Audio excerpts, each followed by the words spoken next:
Itinatanggi ng Commission on Elections ang mga umano'y nangyaring vote buying activities sa Hong Kong rally ng Partido Demokratiko Pilipino o PDP laban noong March 9. Maaari namang humarap sa diskwalifikasyon ng kandidato sakaling mapatunayang may bilihan ng botong nangyari. Ang balitang A to Z ni Naomi Almohano. Fake news, ganyan inilarawan ni Commission on Elections Chairman George Erwin Garcia ang aniyay mga unverified information na nagkalat online.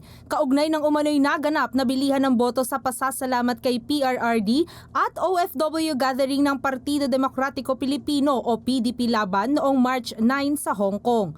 Base kasi sa ilang social media posts, nasa 200 Hong Kong dollars o katumbas ng 1,200 pesos ang pinamudmud umano sa mga OFW na dumalo sa Hong Kong rally ng partido para enganyuhin silang iboto ang buong senatorial lineup ng PDP laban. Wala pong lumalapit sa amin, wala pong nagbibigay man lang ng isang salaysay na nagsasabi na sila ay na-offeran ng ganong klaseng amount dyan po sa Hong Kong.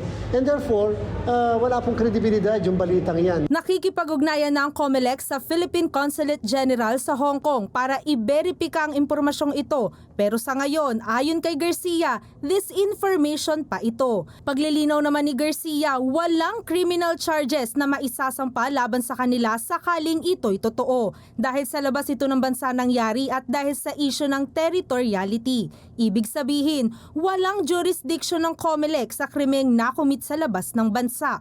Pero maaari nga walang criminal case pero pwedeng magkaroon ng disqualification cases kahit pa ito ay makukumit outside of the Philippines. Kaya si Garcia pinag-iingat ang publiko sa mga maling impormasyon lalo na ngayong papalapit na ng papalapit ang midterm elections. Hindi po lahat na nakikita natin sa social media ay totoo. Sana po magpapaniwalaan kaagad ng mga kababayan natin. Fake news po yan hanggang sa ngayon.